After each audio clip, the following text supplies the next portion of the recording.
the surly bombs of earth, and danced the skies on laughter silvered wings. Some would have climbed and joined the tumbling mirth of some split clouds, and done 100 things you have not dreamed of. Never born to do commentating, that's for sure. And that's magic. The various things I have written with oneself and flying. Very, very deadly killing machine. But in the air, the Spitfire was an absolute dream. Salisbury, Wiltshire, England, 1940. Almost 10% of the civilian population have signed the Official Secrets Act. Why? I had to keep silent even from my parents, you see. I don't think anybody knew that there was a Spitfire factory there. I can say now we all put our heart and soul in it because we knew we wanted the Spitfires. The year is 1940. Deep in the green rolling countryside of Wiltshire, a covert army of civilian workers are gathering out of sight of the Luftwaffe. Wiltshire is where Longlet is. Unknown to the local population, chosen members of the public were secretly building Spitfires in their thousands. Longlet. I had Safari an Park. application from the government, had to report for war work. Then they decided which factory I was going, I suppose, and put me in that one, in the Spitfire factory. They sent me here. The men are at war. Someone has to take their place to build them. And I worked in that building there. I believe this was the stores, if my memory is correct. They became Didn't have robots. drones, which meant that they were building entire aeroplanes in each of those places.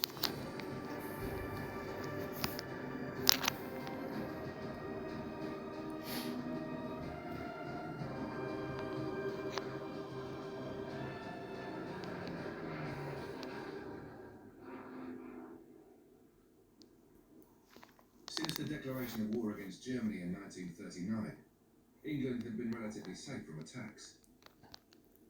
Other than a small series of probing strikes against British ships in the Channel and ports in the south, England seemed relatively unscathed.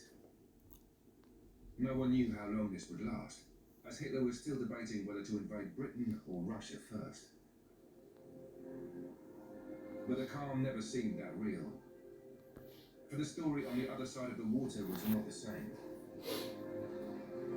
Hitler is achieving his plans for conquering Western Europe. His armies march on relentlessly.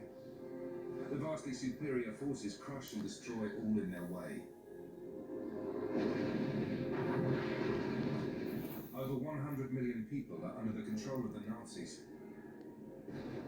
Just as Napoleon did 100 years before him, Hitler decides to invade England. The aim is then to attack the United States. The plan is simple.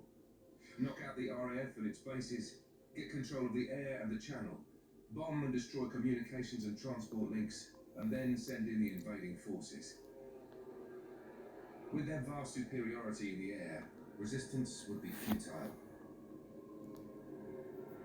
But no one bothered to tell the British that.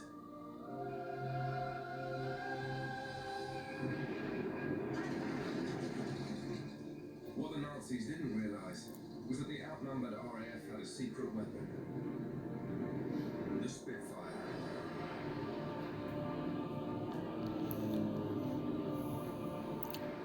This incredible aircraft became the nemesis of the Luftwaffe and destroyed hundreds of their aircraft with few losses to themselves.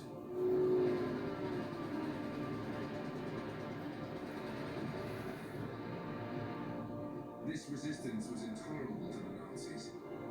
They had to destroy the RAF, and especially the Spitfires, by bombing the airfields and the factories where they were being made. Southampton on the south coast of England was a prime target. It was, as it is today, a strategic major shipping port and industrial area. That wasn't surprising. 2 supermarine factories were based here on the Itchen River, producing hundreds of aircraft, and in particular, Spitfires. That's why. And Portsmouth would have been targeted because it's Royal Navy base, wouldn't it, for its ships. Anything like that taken out of action would have given Hitler A firm grasp, but luckily didn't end in his favour. And that conquer never happened. On September the 24th, 1940, the Luftwaffe launched raids on That's the true fact factories. words right there. The first raid on a Tuesday missed both factories, but destroyed most of the surrounding houses, resulting in heavy losses of civilian lives. One mental lunatic tried to take over the planet. Well, the harder he fell.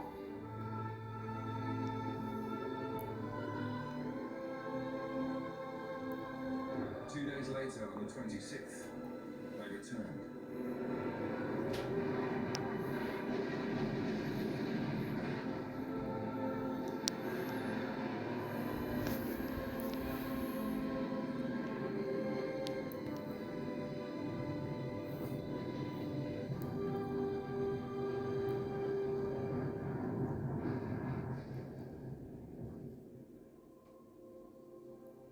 Both factories were completely destroyed, along with most of the workers and skilled engineers.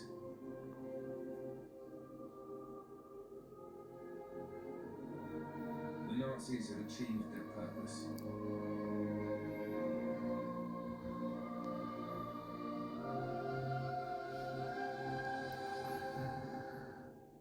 Well, The south of England Spitfire production was totally wiped out in one bombing raid. What to do? Norman Parker, historian, aeroplane engineer, author and eyewitness to these previously untold events, explains. Lord Beaverbrook himself, who was Minister of Aircraft Production, came down to Southampton. Vickers took over the 4th floor of the Polygon Hotel down near docks.